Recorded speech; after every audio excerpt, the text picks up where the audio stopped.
I think that we all know Dakle, as mislim da svi parents znamo that kao we have the roditelji responsibility da smo mi for our odgovorni raising our own za children. But what about vaspitavanje children naše in public djece. care? Ali šta je I sa think they're djecom really the u državnom responsibility of staranju? all of us Mislim as a da society, and the way that we odgovornost, da je raise to and care odgovornost for them svih says nas a kao lot društva for how i we da function način kako as a se society. staramo o njima And pokazuje I think kako with, as funkcionišemo with kao our own društvo. children, I mislim we have da the same responsibility mi kao for children in roditelji public djece care to imamo achieve two jednaku things. odgovornost One is za to make djecu them koja feel su, happy, u loved državnom and starateljstvu, da im protected obezbijedimo da budu in the srećni, moment. voljeni i But the second one is to prepare them with the skills, attitude and balance required to be successful adults, to be happy and successful 25 or 45-year-olds.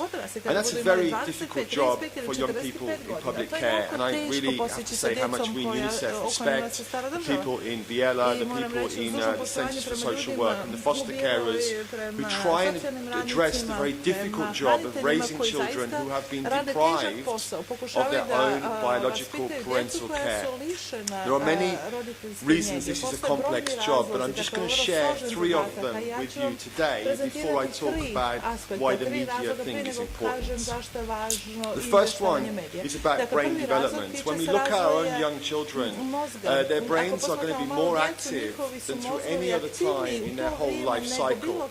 Children when children learn to speak, they ask numerous questions, and the questions before the age of 3 are what and where, basic questions, but between the age of 3 and 6, children begin to ask much more inquisitive questions about why and how the things happen. And the response from the parents to those questions and the communication and the quality of that communication has a lifelong impact on the well-being of that person.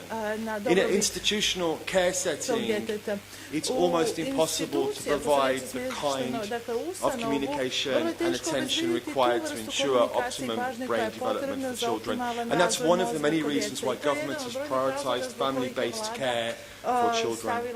A second aspect of children, of the challenge for children in institutional care is the issue of the impact of the trauma that comes from the type of abandonment, violence or neglect that often leads to children being placed in institutional care.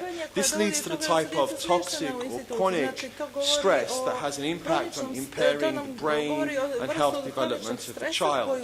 And in child development we know that stress needs to be buffeted by a strong caring relationship with the parents, and the human resources structure of any state institution cannot provide the kind of level of care and consistent adult-child relationships that's required to overcome that stress. Thirdly, globally, when we hear the voice of young people that have grown up in institutional care and they recall their childhood, they talk often about going through life in a children's home with a constant expectation that an adult, a parent or a lost aunt or uncle or grandfather would come and take them away to a family-based home and give them the type of love and family-based care that the other children in their community experienced. Gradually, with time, they realise this is not going to happen. And this has an impact on their emotional well-being. We call this detachment disorder. And it has an enormous impact on the self-esteem and well-being of children in institutional care.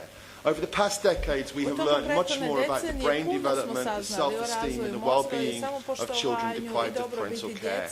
And this is why we have an ever-increasing, complex approach to fulfilling their basic human rights. None of the issues I just described can be resolved by poklony or by excursia. They require much more complicated social work interventions. And I want to reiterate again, that's why we salute the efforts of all the people that work in the social work sector in supporting children in institutional care. The study that we're talking about today, which was commissioned by the Ministry and by UNICEF, shows that from the period December 2013 to January 2014, there were 207 media reports published in the media about children in institutional care. These included 55 photographs and other video materials which identified those children, exposing their visual identity in a society which is very small and where everybody knows everybody. Those children's story was put out into the media, and it was put out in a way that often was stereotypical and creating an image of children as helpless recipients of so-called humanitarian systems. Out of all of the articles that were published, the vast majority were reports or announcements of visits to Biela with a focus on individuals, entrepreneurs or companies who were paying visits to deliver gifts. Only a very small number of articles had a more complex journalistic form and were analysing the reform of the system and some of the problems that I talked a few moments ago.